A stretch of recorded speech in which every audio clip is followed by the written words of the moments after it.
start some magic. So, the way I understood it was that, you know, if you want to start from the very beginning of magic, the lore was found in some of the books, right? They made some books. They had lore in it. Later on, they made comics. We got that here as well. Which is also here. But in the beginning, they just had these books. So this one, for example, the original magic rule book. This is from 1993.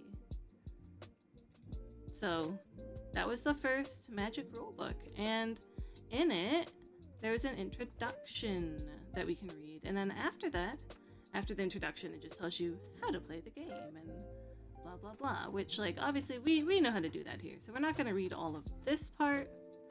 Is there anything at the end? I don't think there is. I think I looked through it before. Yeah, that was it. Now, I wouldn't even really call this a book. There's only a few pages in it. But let's, yeah, I'll just read aloud. I will read this introduction part. So, Warzel felt the telltale prickling at the back of her neck. Her domain was being challenged. It's someone old, she thought. Someone I know. Thomil. Thomil? It had been such a long time since he had challenged her. Quickly, she called her vassals into action. She would need much mana for this duel. Much indeed. The last time Warzel fought with Thomil, he had focused on the destructive magic of the mountains. It had been a close fight. She still saw in her nightmares the brigade of fire breathers that had pushed her to the brink of submission. Since then, Warzel had learned from a specialist in white magic that there were ways to protect herself from the raw force Thomil loved.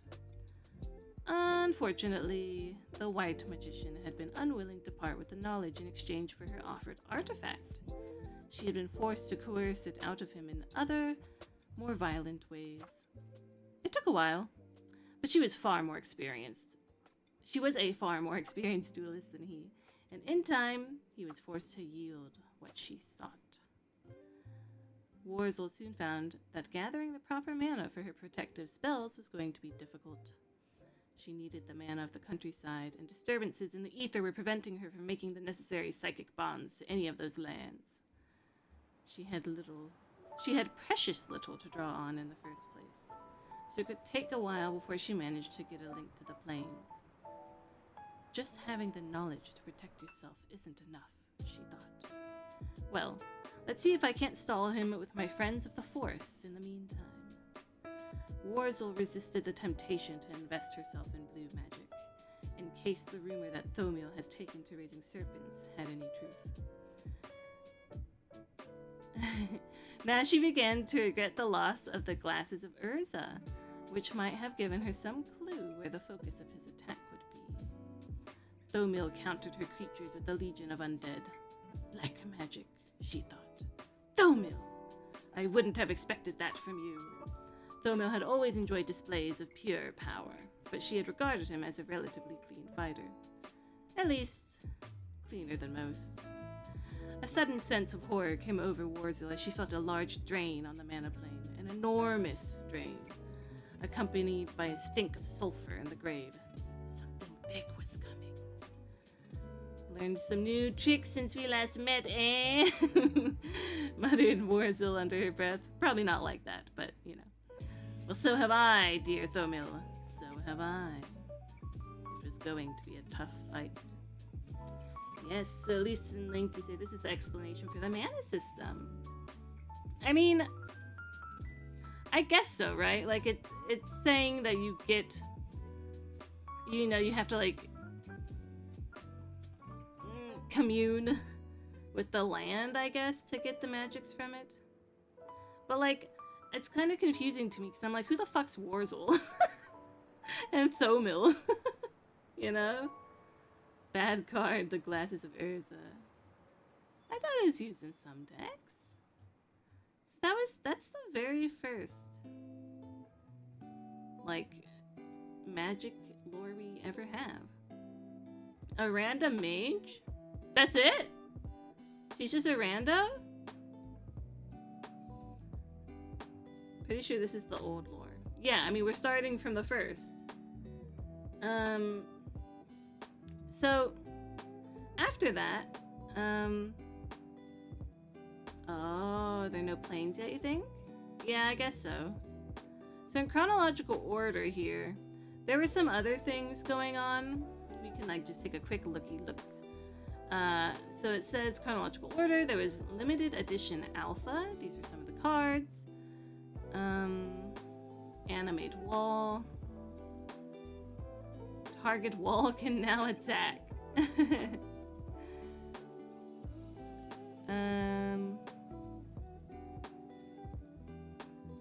It's interesting.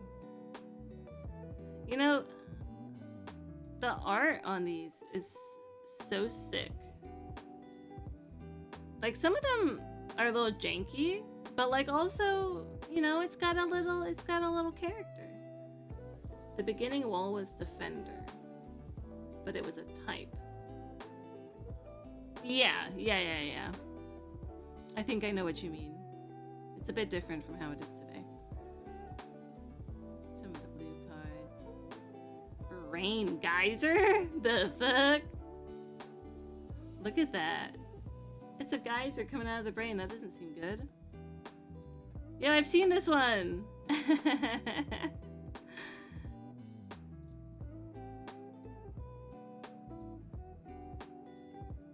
Alright, so that was just some of the cards. They're pretty cool. Animate Dead was in there. Yeah, Demonic Tutor. Alright.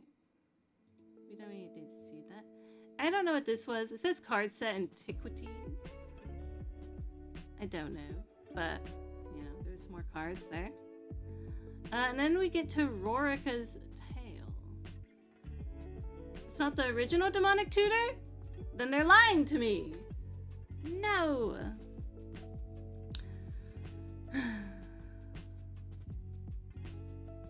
So, okay, this is the content here. Let me see if we can see it on the archive here. The pentagram is missing. It was censored.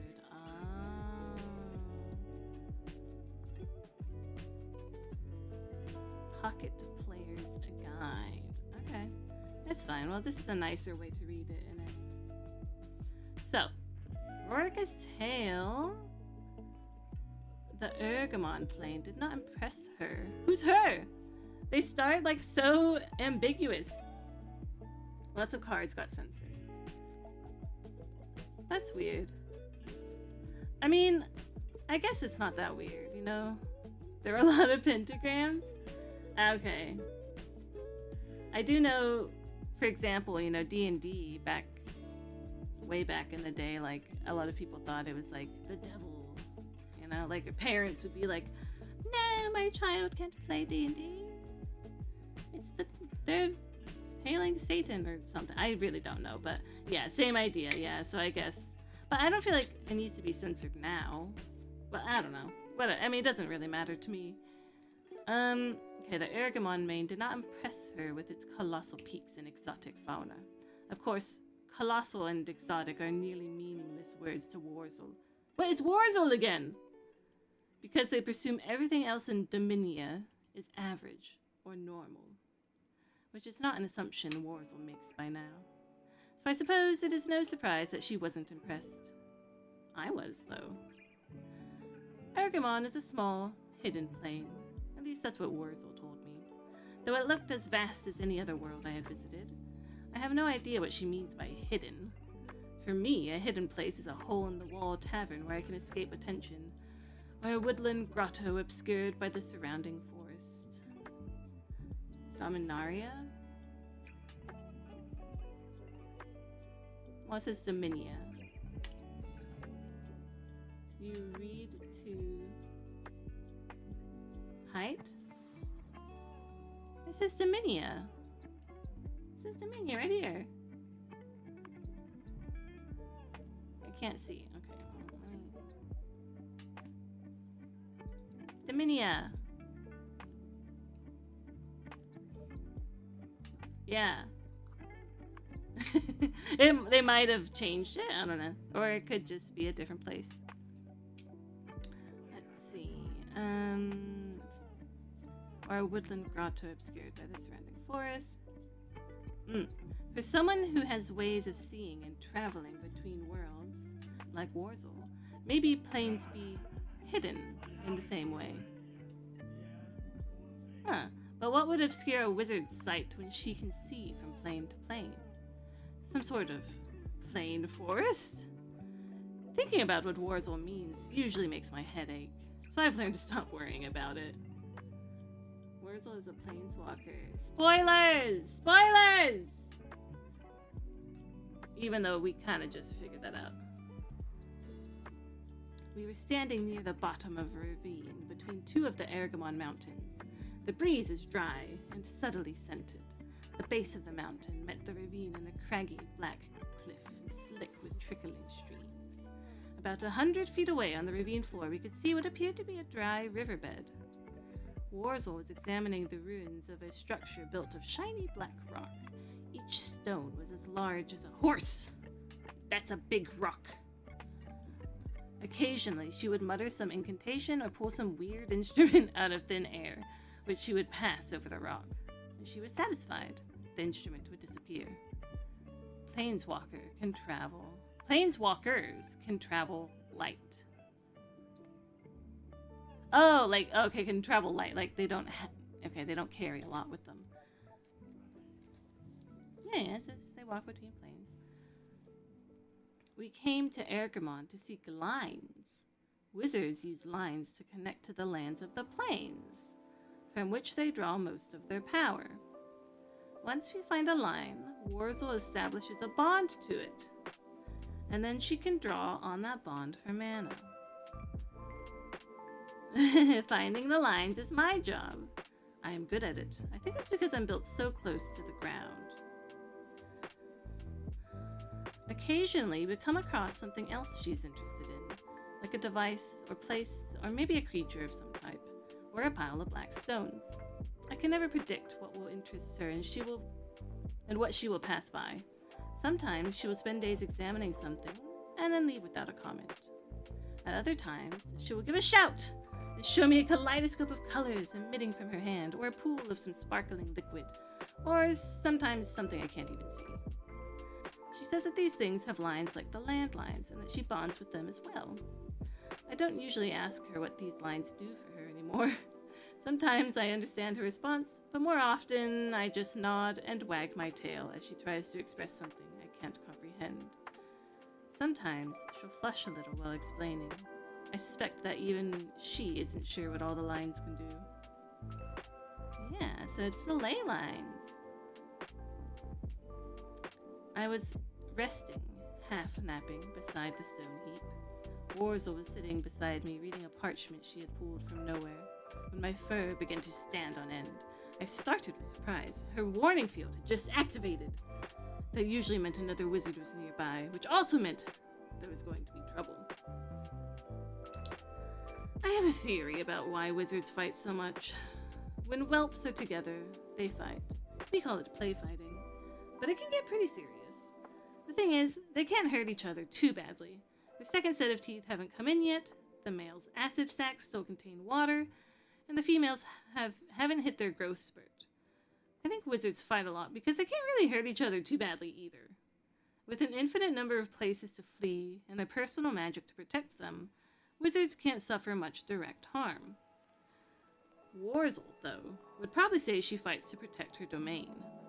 Her precious lines are threatened with other planeswalkers around. She would also say she has to fight because they attack her.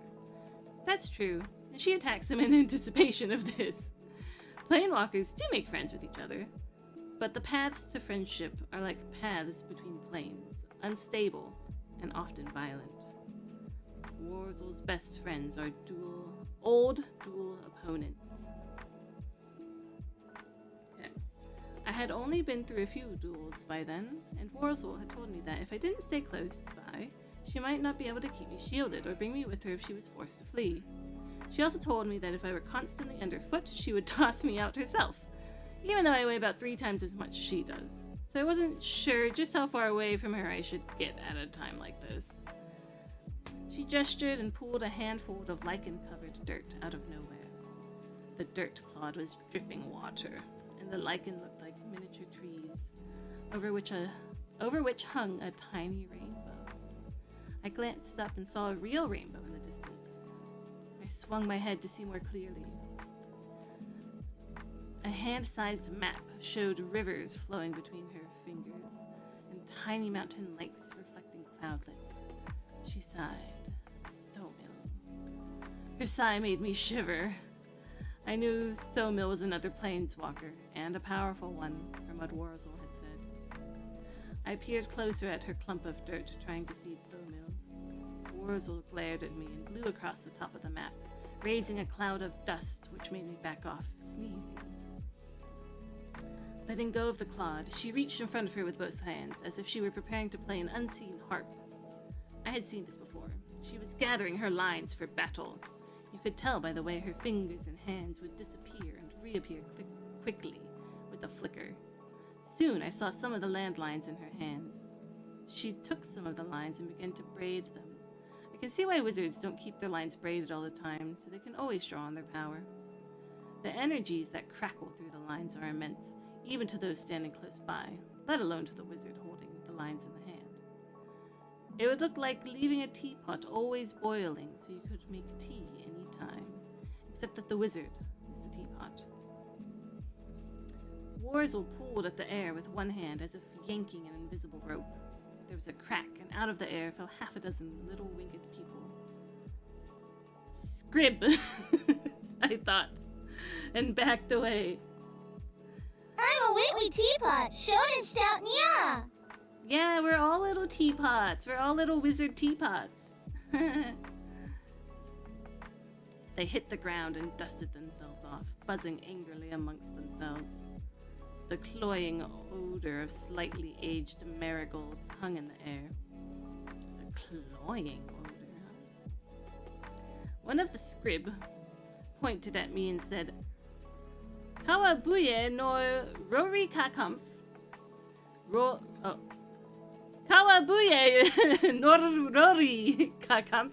Rolling the R's like scrib do. And they all laughed. I'm not sure what it means, but that's what they call me. Rorica Kampf, which means Rorica blanket. I don't like scrib. Once, some of them stole a square foot of my back fur for a coverlet. Wurzel fixed it, but it hurt like 1,000 iron burrs, and since her healing magic is not as good as perhaps it could be, I have a tattoo there rather than fur. Wurzel snapped her fingers and a glowfly appeared. The scrib were still laughing noisily, but she looked at them sharply, and they were quiet. Wurzel waved her hand, and the glowfly went speeding off with the scrib following it. The glowfly would guide the scrib to where Wurzel wanted them to go. I hoped they wouldn't come back. The scrib usually don't. Wurzel yanked again and pulled an enormous bear from nowhere, bringing with it the cool, musty smell of the deep forest. It reared up briefly on 2 legs and went back down on 4, and flared its nostrils at us. Shortly after that, another bear appeared. The bears followed their own glowflies. There aren't any bears or scrib native to Ergamon, but since Wurzel didn't have any lines to local creatures, she used creatures from other planes. The bear is a tutu. Yep. We know that. I noticed that Wurzel had a blue landline in her hand, which she hadn't woven. I hoped she didn't braid it in. The last stool... Blue whale? Very fitting. The last duel, we were besieged by huge sea snakes, which Wurzel says gained access to the plane we occupied through the landline itself. All I know is that she wove the line in, and suddenly the world was titanic teeth and scales and a cold black eye as large across as I am. And we don't know how large you really are, but... I looked at the landlines she had woven. Several green lines, and a red one. green lines are where the scrib and the bears would have come from. The red line could explain the flashes off in the distance and rolling thunder. I watched the line fade to a dark red and slowly grow brighter to the sound of the thunder, like an artery filling with blood. Oh my gosh, look at these legendaries! You guys be fishing them legendaries. It's Link fishing the legendaries. You're gonna get another subby next month, or this month, next month. You know what I mean at this rate. All right. I was wondering what Thomil was doing when Warzel inhaled sharply. Black magic. I heard her mutter with surprise. Oh, black magic. I heard her mutter with surprise, and what seemed like disappointment. Then a sound burst from far beyond the nearest crag, a wail that made me cower and shiver. The cry of a bear, being terrified to death. I found myself howling before I could restrain myself. Warzel looked grim but said nothing, focusing on her lines. I could smell it before it came into sight down the ravine. Something rotten. Even Warzel seemed to choke on the stench for a moment. Creatures began to shamble up the slope toward the clearing in which we stood. I couldn't tell whether they had once gone on 4 legs or 2, or perhaps 3.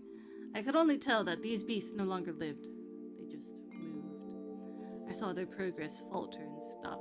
The walking dead gnashed their teeth and swiped their claws at the invisible barriers that kept them at bay. Warzel betrayed signs of pain as they struggled to close the gap. It was costly for her to repel the decaying things herself. "Where are you, Caberlin Shire?" I heard her complain, as she did some more weaving. Caberlin was where we were shortly before Ergamon, a peaceful plain, with lots of rolling hills and fields. The Shire was the area where I found a white line. I noticed she had braided in the blue line, and I looked nervously around for signs of the snakes. She gestured toward the sky, and dark clouds began to gather, and the wind picked up. She pointed at the dead, still struggling up the hill, and they flew up into the air, leaving a small hail of torn clothing and teeth. I saw them get sucked into the storm, which was now raging high in the sky. "Sorry, my little sprites," muttered Warzel. I guess they got sucked into the storm also. What spell do we think that is? Because if they also got sucked into the storm, it's not a cyclonic rift.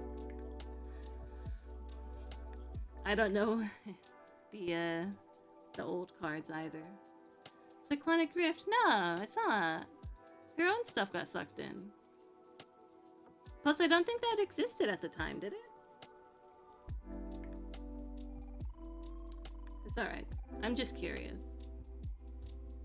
The storm began to abate, and I relaxed a little. Then River's rebuke, but it's water-based. And too recent. Right. We would have to look at the cards, probably. From, like, the set we would look at. Upheaval. Well, we know it uses blue.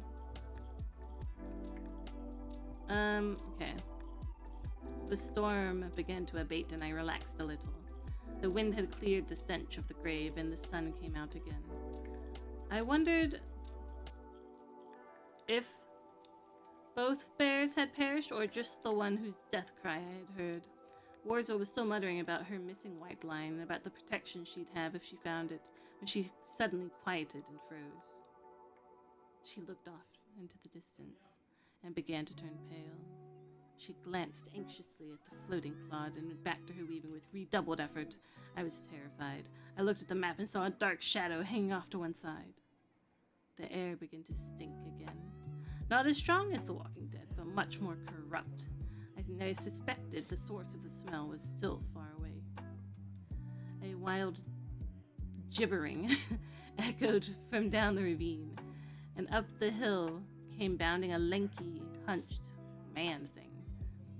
Warzel didn't even look like she was paying attention. At first I was relieved that the threat was so small, but the man thing's scent was not the same as the corrupt smell that came from over the mountains.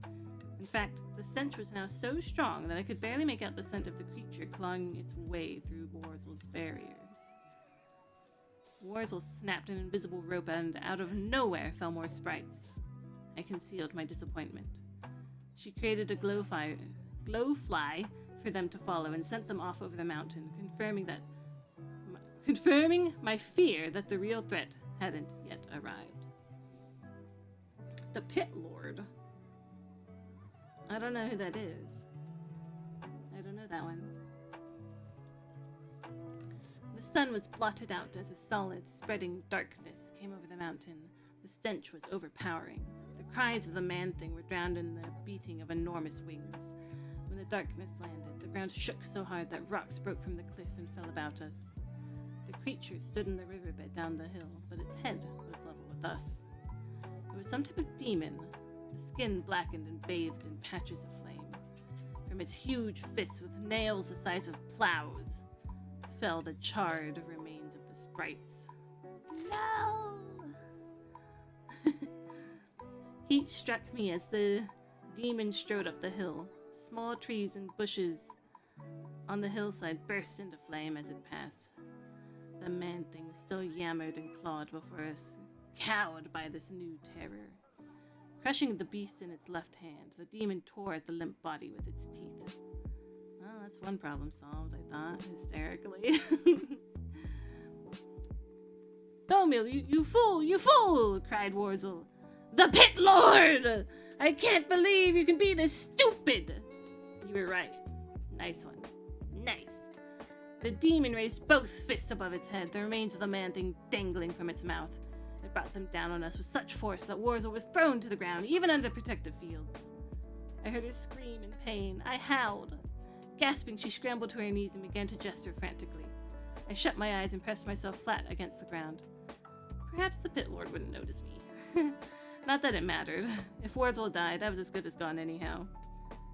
I wondered which of us the Pit Lord would eat first. I could hear Warzel beside me, mumbling something, in a last desperate attempt to fight off the demon. The footfalls of the Pit Lord made the ground tremble and the stench was paralyzing. Warzel shouted. I wanted to run, but fear held me frozen. It took me a moment to realize that she was laughing. Thomil, you fool! You wonderful fool! I opened my eyes and saw her smiling at her hands. Some of her landlines were changing color, fading from pink to white. Rubbing it in by denying me mountain forces, Thomil. I guess you don't know I've been brushing up on my white magic. She spun in a circle as the Pit Lord brought its fists down again. This time, they met a shield of white flame which formed over our heads. The Pit Lord howled in surprise and pain. The heat stopped, the sound lessened, and even the smell faded as a glowing membrane of light surrounded us. Outside, I could hear the Pit Lord raging, but I couldn't even feel a tremor as it clawed at the edges of our sphere of light. Wherever it touched the sphere, sparks flew and white flames sizzled. The Pit Lord bellowed, but it seemed distant. Say circle of protection, red, but I doubt it. Well, it's white, it's white. Black, not red. What do you mean? So she says, rubbing it in by denying me mountain forces. So, like, somehow... Oh, is that what you're talking about, maybe?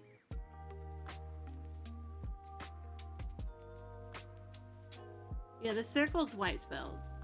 For sure. Okay. It's just you were saying black, not red, which was confusing me. It's alright. The Pit Lord bellowed. But it seemed distant. Warzel watched it intently, fingering her landlines.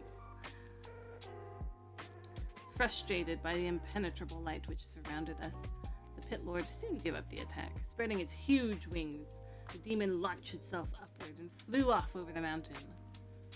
Warzel looked pleased with herself. She returned to the still floating clod and watched as the patch of darkness moved from the center back to the edge.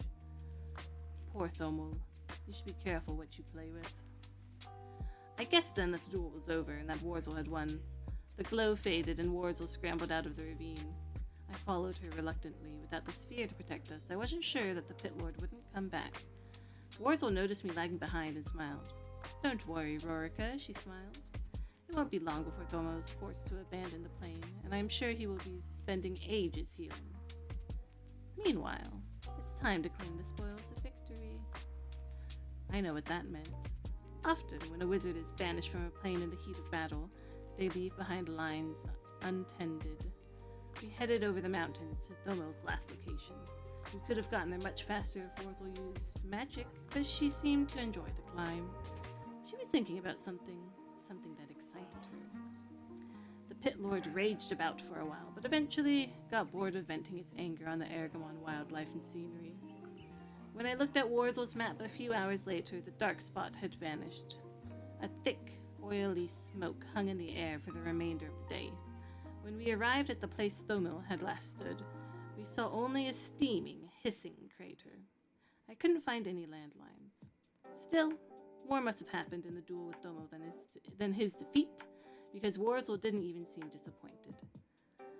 I think that it's time for another trip to Caperlin, Rorica, she said. And that's the end of that one. Rorica and Wurzel are not actual cards. Interesting.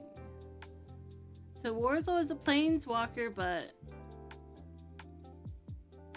I guess not a big enough, not a cool enough one. What about Thomil? Do we know anything about Thomil as a card?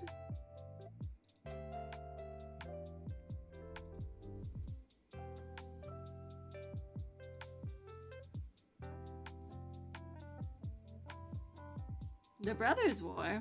I thought that was like a actual like set or something, right? Aw, no Thomo. Sag. Well, he got mogged on apparently. I don't really understand how Wurzel won the fight, to be honest. She was just kind of like, protect. But then I guess somehow she won. The Brother War is Urza.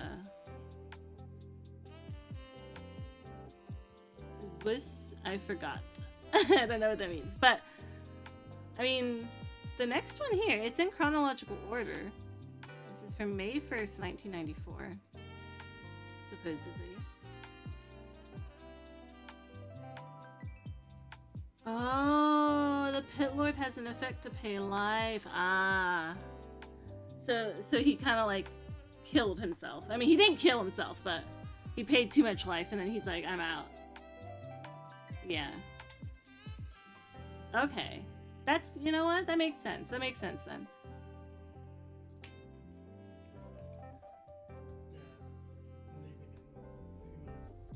Already? I guess it's an otter, huh? Yeah. Alright. Alright, so I think this is the next. There's also comments, but let me see. These didn't start until... Let's find out. You can pay 1 life to put a -1/-1.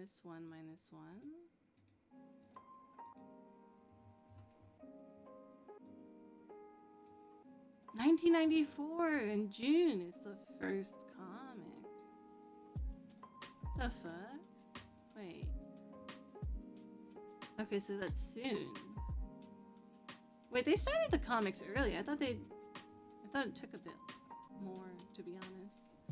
So we'll do both. I think we'll also do the comics to take a look at those. But this one came first. Let's see how long it is. It's quite long. So this one's called The Brothers' War. It's translated from Argivian. So, you know, it's supposed to be in a different language. At what stage does history become mythology? How much of the history we teach is an accurate account of events, and how much is a traditional lore wrapped in the guise of fact? As historians, we must constantly struggle to separate truth from legend, and the struggle is never an easy one. This is nowhere more evident than in the War of the Artificers. Every school child can recite this basic story. 2 brothers, each with phenomenal magical skills, each trained by the great Tokasha, each specializing in the creation of magical devices. Their rivalry grew to immense proportions until an entire continent was plunged into war, and another continent was completely destroyed. This is the legend. But what about the history? Okay, also, I see Lisa and Linky said, chronological and canon are not the same thing. But here's the thing, I don't know, like, is it easy to find what is canon? And what is not? Like, MTG lore canon. Like, what? Is it timeline?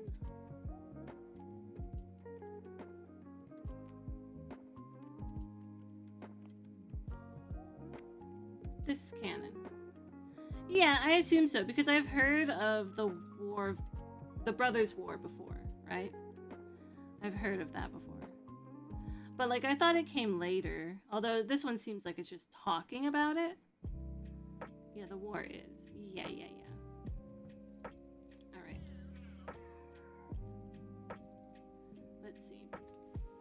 Over the years, painstaking research has enabled us to construct a basic map of what the continents looked like at the time of the brothers' conflict, although there is some dispute over the actual location.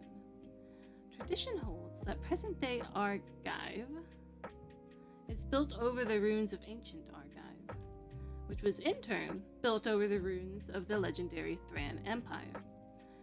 The Kerr ridges of legend are said to be the same ridges that overlook Argive today. Ronan Lake is popularly believed to have been in the region of present-day Jarth, which would put the city of Teresia somewhere in the Kovrian Westlands. That was a lot of things I don't know, but we'll just keep going. Although popular, this theory is unlikely. It is true that the devices the brothers created enabled them to cover vast distances. Even on horseback, however, the journey from modern Argive to the wastelands takes at least a month's time.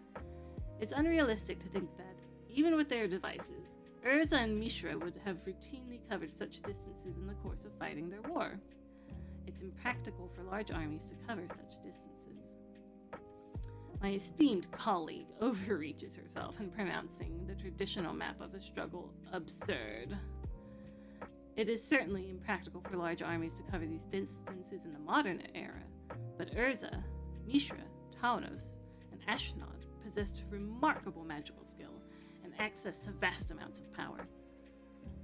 Flying machines, war machines, automated soldiers, all of these things enabled armies to be moved quickly and efficiently. Examining the scrolls from the third excavation of Kerr Ridge shows a large body of tales that share a common theme of travel across vast distances by a strange mechanical means, undoubtedly representative of people traveling using the refuse of war. An army moves as fast as its slowest unit, so as long as there were foot soldiers, and there were, large armies could not easily have crossed such distances, says I.C. Ick. Similarly, tradition tells us that the lost continent of Argoth has long since sunk beneath the waves off the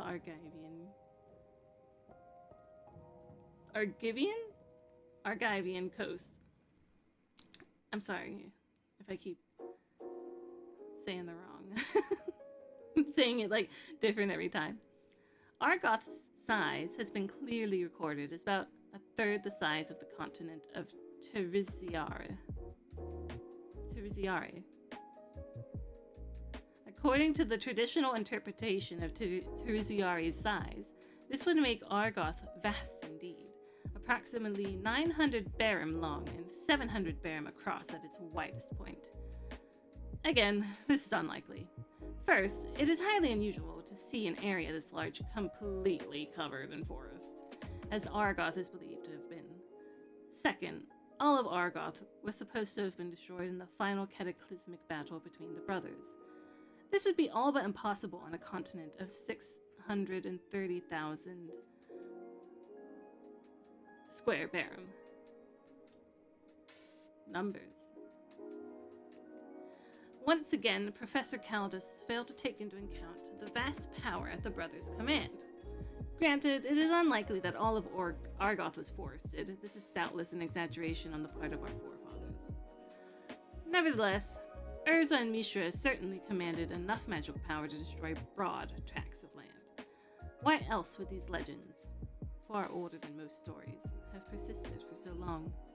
It is difficult for our modern minds to comprehend, I realize, but I would urge the good professor to try.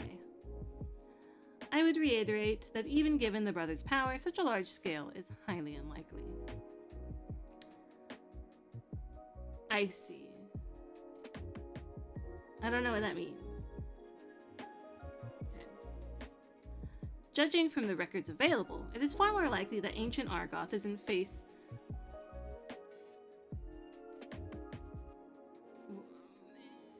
Is it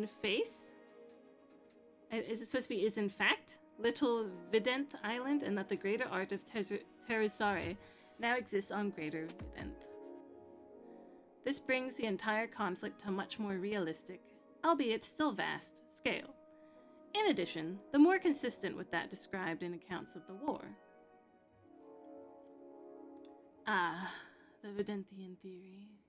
For years now, scholars have racked their brains in a vain effort to prove this ridiculous hypothesis. No matter what they say about realistic scales and weather patterns, the fact remains that Greater Videnth bears no resemblance to Terusare. Where are the Kur Ridges? The Sardian Mountains? Bronum Lake? How is it that they vanished without a trace? As for Little Videnth, it is a desolate, rocky atoll bearing no resemblance to ancient Argoth. Its rocky surgus could never have supported the Argothian forests.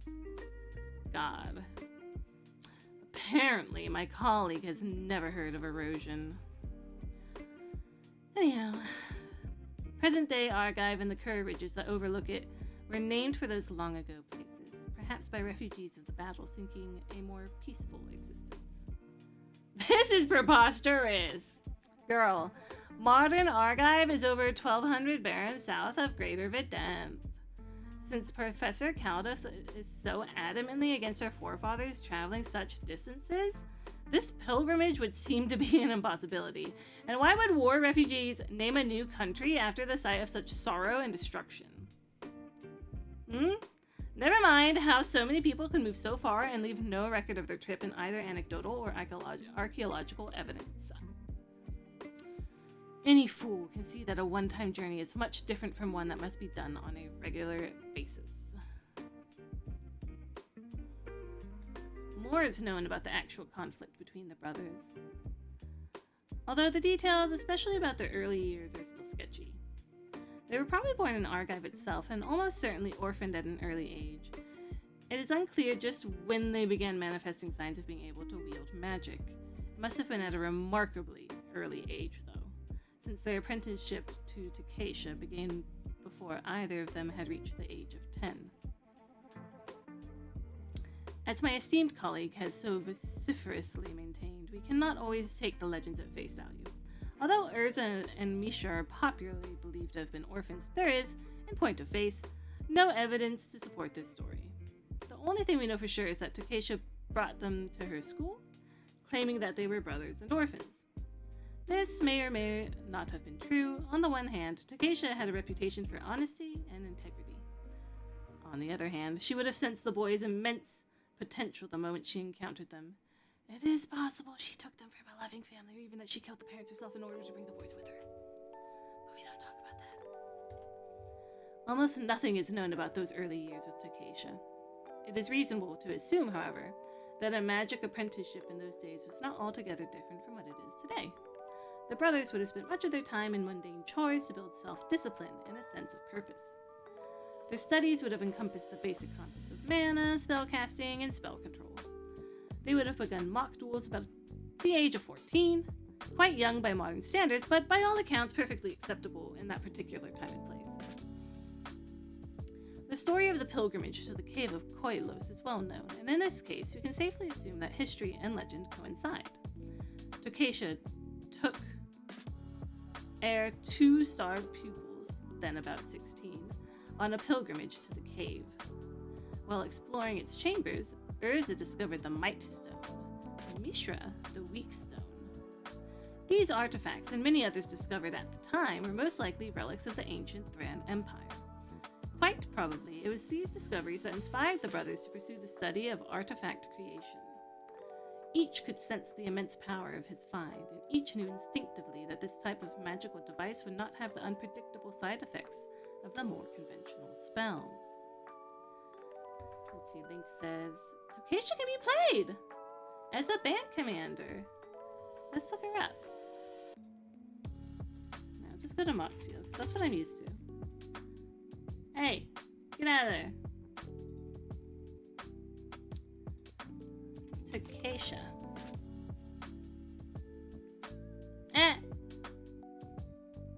I want card. Help. Okay.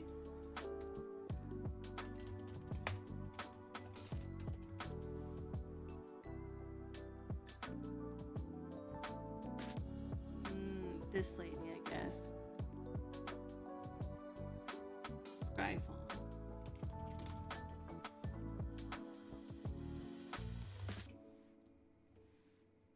Yay! Okay. Dig Site Mentor. So you can play her as like a commander. She's a dig site, amulet, whatever morning. So this is her. Okay, this is her. Look, this is her teaching the boys. The boys. It's Urza and Mishra there.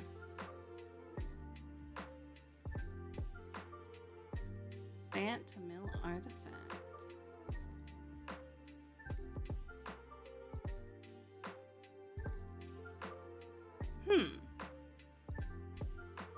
That is a lot of mana.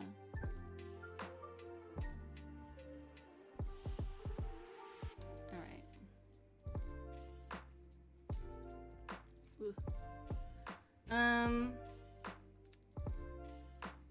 Right, we're here. About? You should try building it? Maybe. Maybe. I mean, it is Bant. You know, that's in my comfort zone. So maybe we should. Alright. Professor Kalados is making quite a leap of faith, assuming that the brothers did not realize the potential of artifacts until after the Koilos pilgrimage.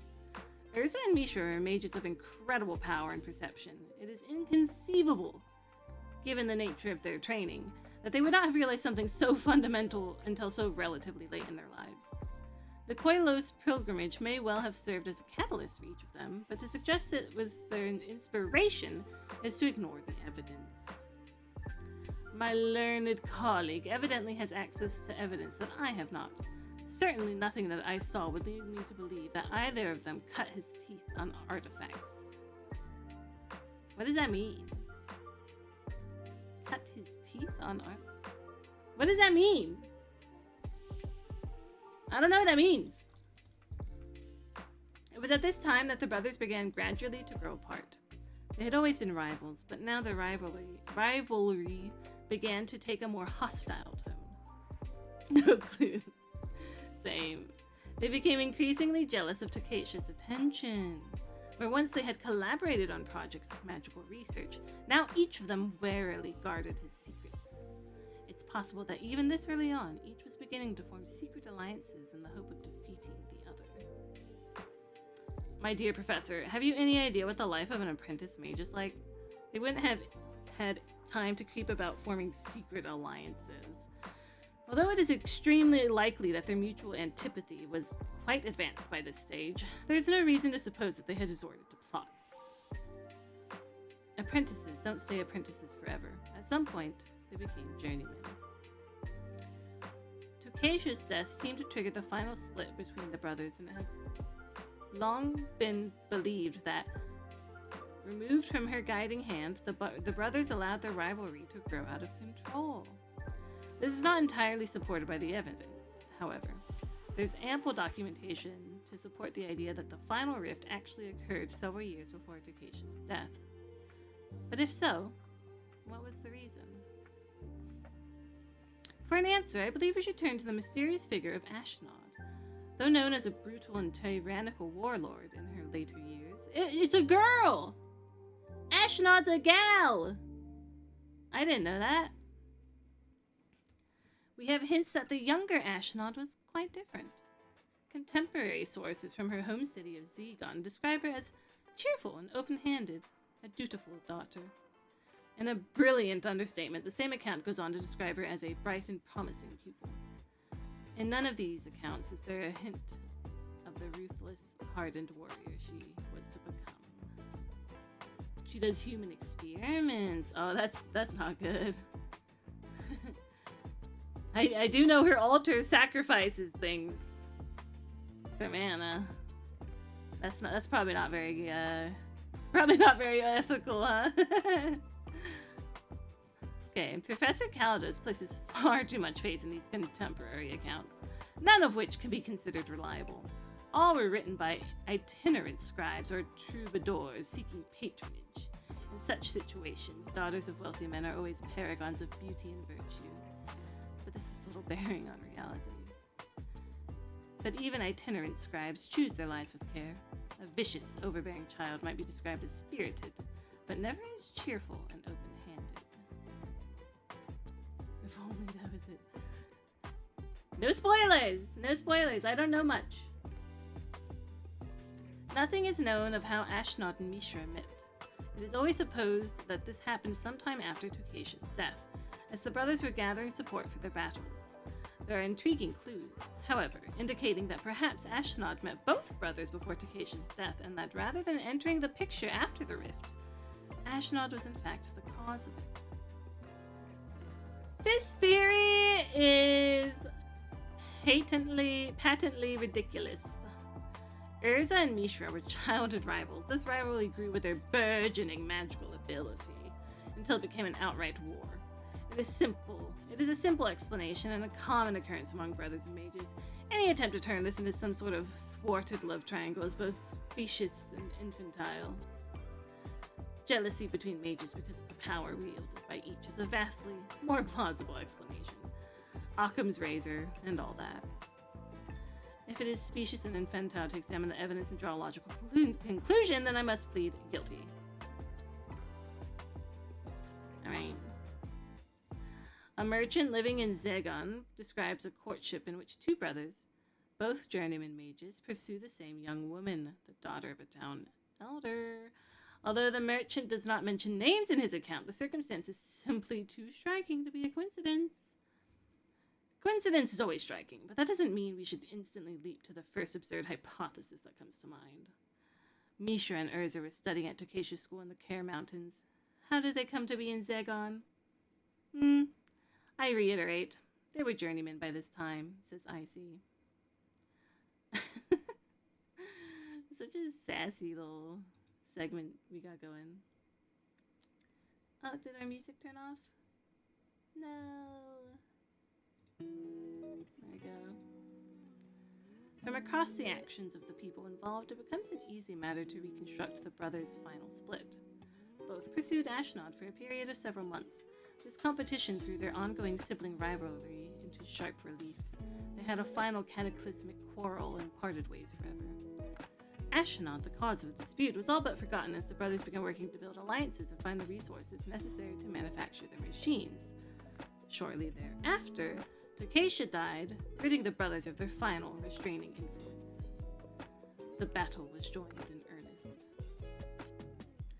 Here, my esteemed colleague disproves her theory far better than I could have. Ashnod, the cause of the final rift, all but forgotten? It's beyond absurd. Even during their courtship, the brothers were more intent on their rivalry than on Ashnod. I believe that neither of them truly loved her. Each wanted her because he thought his brother did, says Icy. In the quest for allies and materials, Urza concentrated his efforts on the eastern half of the continent. The citizens of Krug were among his first allies, and his influence quickly spread throughout the region of Yochia. It is supposed that his brilliant apprentice Taunos originally came from this region. I have that card. I have Taunos. He's a Taunos the Toy Maker or something like that. Let me look. Taunos Toy. Yeah, I have that card in real life. Because it's for my bird deck.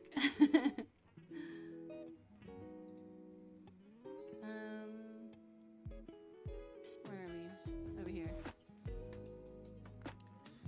Mishra, meanwhile, concentrated on the western half of the continent, particularly the area in and around Lizegon. Eventually, Ashnod joined him, but what a different Ashnod she was. Perhaps she would have preferred to be with Urza, perhaps she resented the brothers' neglect, or perhaps some other personal tragedy had touched her life. For whatever reason, she had become harsh, cruel, and vindictive, a terrifying overlord of what was to become a vast army. Or perhaps, my dear Professor Caldas, she had always been harsh, cruel, and vindictive. Your ridiculous assertion that Ashnod was cheerful and open-handed is what makes this sudden transformation necessary. Hence, we are left with dreadful speculation about other personal tragedies. How much more natural if Ashnod's character remained unchanged from childhood? Yeah, but either way, we don't know. But it may be easier, but is not supported by the evidence, as I see. The course of the war is well documented in other chronicles, so surely a brief summary will suffice for the purposes of this work. Urza and Mishra's battle quickly grew to an all-consuming war. Millions of people were killed, slaughtered by one another, and by the terrible machines of war. Terrasare was soon stripped of every available resource as the brothers raced to outdo one another in the manufacture of these devices. Terrasare was stripped, but not entirely by the brothers or their servants. In the city of Teresia, a group of the last remaining mages struggled to find some means to stop the conflict. It is from their research that the first of the elemental or color spells were discovered. Their studies, however, also consumed vast resources, and in the end, they were in vain. To what effect these spells changed the course of the war is still unclear, but about this question hinges the true key to understanding these events. So at this time there weren't like wizards? Like wizards came later? Or what? That's kind of what I'm... Like wizards were after like these artifact boys, I guess. Meanwhile, on the western isle of Latnam, an eccentric mage and his wife were also studying the machines and their effects. Although their separatist views kept many of their discoveries secret until after their deaths, Drafna and Hercule were adept artificers. It is from the College of Latnam, now sadly lost to us, that we received our first present knowledge of the machines and their functions. Drafna and Hercule are not our only source of knowledge. Let us not forget Jarsil, whose legendary travels in Phyrexia,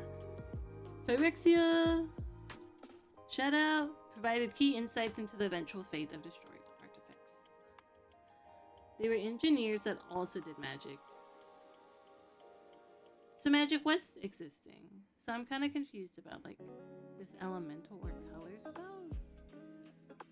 I don't really know what that means, but maybe they don't either. Okay. There came a time where the war had used up virtually everything the continent of Terrasare had to offer. Vast strip mines covered the surface, the forests were obliterated, and smoke hung like a pall over most of the populated areas. Aww. Good night, Obsidian Cat. Have a good sleepy. And I'm just squeezing. But have a good sleep. It is late. I hope you have a good sleep. Thank you for coming. Thank you. So that's it. Well, it was supposed to be like this. Wait, what is it? It's like this. But then I was like...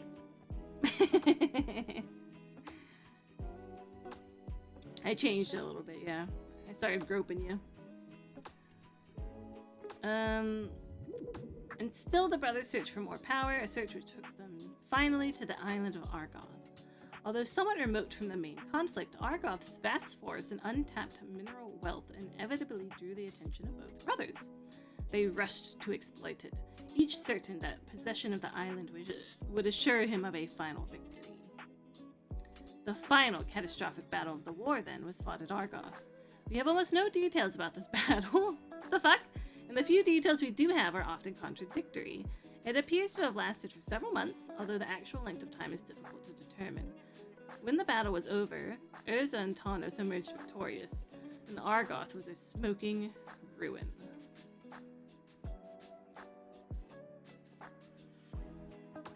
The Brothers' War is my favorite lore part.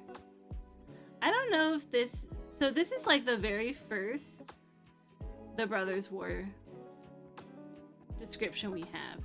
In 1994. I think The Brothers' War that you're talking about is a bit later. But it's interesting, yeah. Isn't Praetor's... No, that's Phyrexia, sorry. That's... Urza's Saga is the OG one. This one's just called The Brothers' War. But we're almost done with it. We're almost at the end of the page here. So they respond, it is an exaggeration to say that Urza and Tawnos won the struggle. Ultimately, the war had no winners. The brothers died, as did their principal servants. The people of Terrasari and Argoth were left desolate, impoverished, and with no means to support themselves. In the succeeding years, they continued to die by the thousand. Oof! Oof! Almost all accounts have Urza and Tawnos surviving. I cannot understand Professor Tashir's obsession with killing everyone involved. Okay. Urza and Tawnos were, by this time, sorcerers of exceptional skill. How is it that they survived, yet never again appeared in any other chronicle or historical record from that time on? Well, the story is better if one side wins. History is not concerned with the quality of its story. Mishra and Ashnal were almost certainly killed in the conflagration, but no concrete evidence of this exists. The eventual fate of Urza and Tawnos is even less clear. They disappear either during or shortly after the battle, but what became of them? Were they killed as well? Did they go into hiding? Did they transport themselves to the outer planes as powerful mages are known to do? There's a lot of mistakes in this text, but that's fine. This last explanation seems to be the most likely. Both brothers had become increasingly powerful. It was only a matter of time before one or both of them discovered the ultimate mystery and began to walk. Yo! It is quite probably that Urza had already discovered the secret and was waiting only to defeat his brother before escaping with Tawnos to the wizard's realm. This somewhat romanticized ending to the struggle is certainly popular in legend. It is unlikely, however. The devastation at Argoth is simply impossible to comprehend. We have no present-day equivalent or anything that even comes close. It is inconceivable that two people in the center of fighting, Urza and Tawnos, could possibly have escaped unharmed. And if Urza had already discovered the mysteries of the walk, then nothing so mundane as defeating his brother could have ever kept him in this world.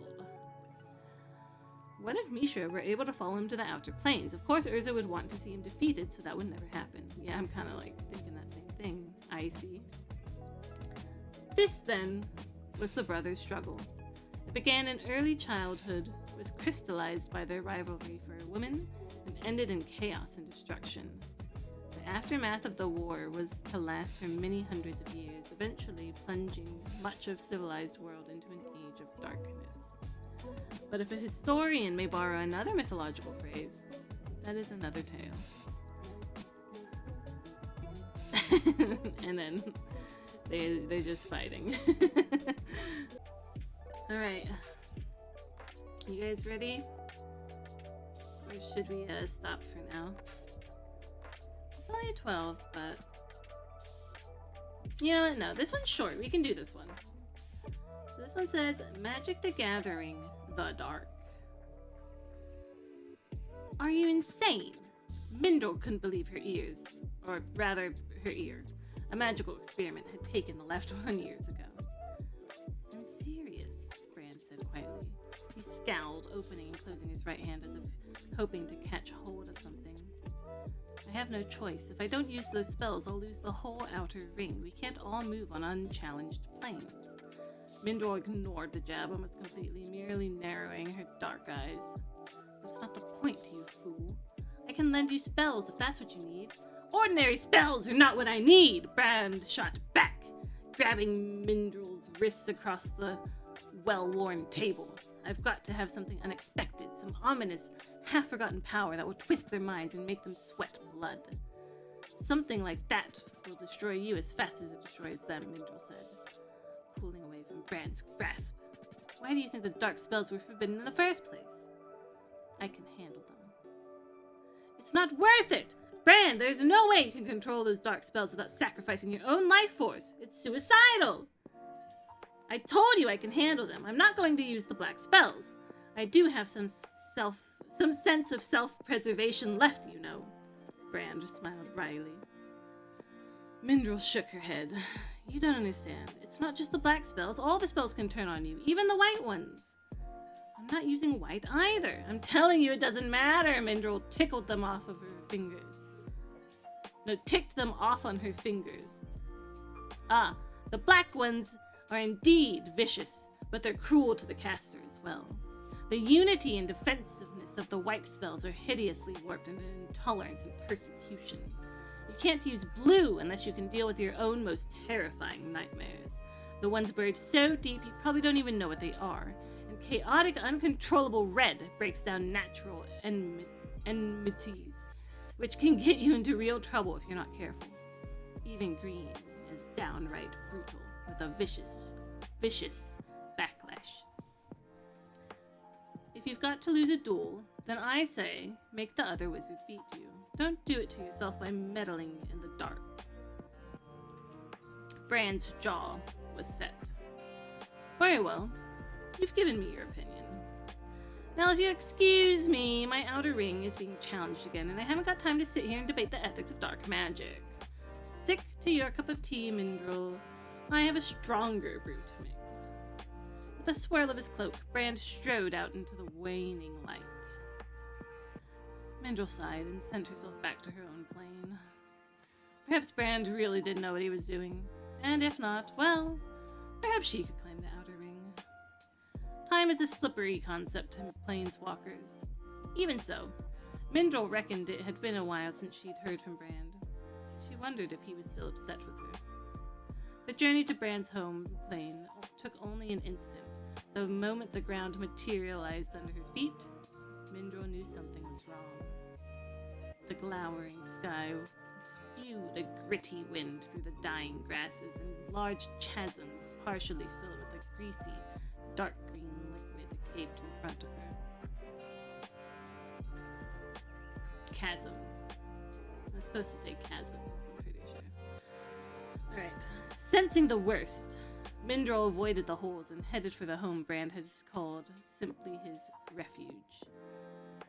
The door hung drunkenly on one hinge. The cloth window next to it was ripped open. Inside, the room was littered with wood and debris where part of the roof had collapsed.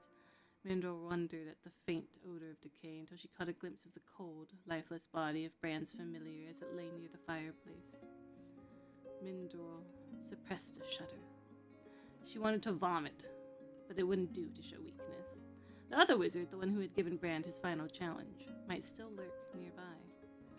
Wrapping her veil more securely about her face, Mindrel returned to her own plane with a new appreciation of its life and growth. She hoped Brand had done at least a little damage to his challenger before the dark spells consumed him. She did not want to resort to such unsavory methods when she challenged for the outer ring. But her turn was coming soon. Mindrel, huh? We can look at the comic. Let's see if we want to dive into the comics.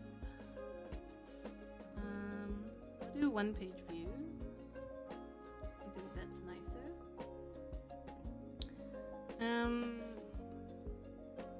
Okay, that's not what I want. So Meslock's challenge. I am Taishar. No, Taishiar. Recorder and Farseer, servant to Meslock. We have arrived one day before the contest begins. We would have arrived earlier, but we had an unexpected encounter with a rival on Obsidius.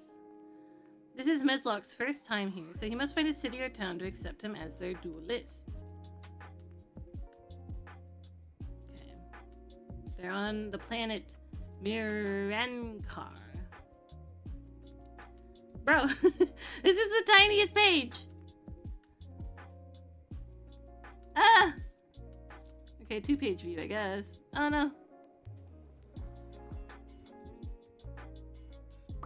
How am I supposed to move to the right? No!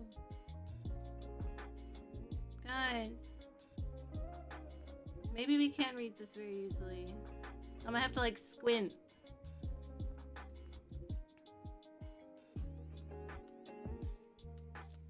Oh.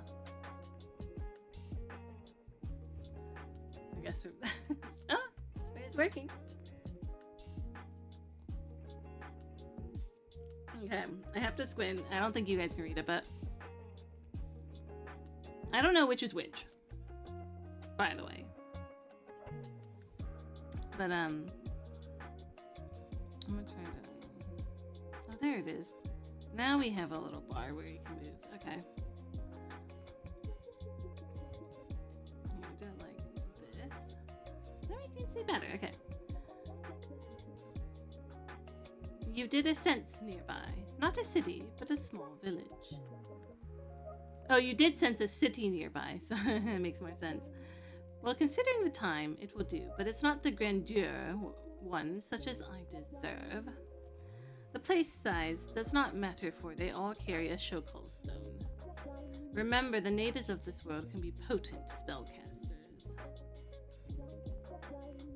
Appears as movement? There is a small child behind that tree. Come out, little one, we will not harm you. This boy radiates tranquility. Look at him, he's so cute. What are you doing out here all alone? Playing with my friends? Do you live in the nearby village? Yes, are you going there? That we are. Would you like to take us there? Only if you promise not to tell my parents I was in the woods. Deal! But then he's thinking, I will establish a link to these woods as well as the boy. He could prove useful later. Alright. Imagine, like, just thinking about taking advantage of a little fucking kid. But, wizards, am I right, I guess?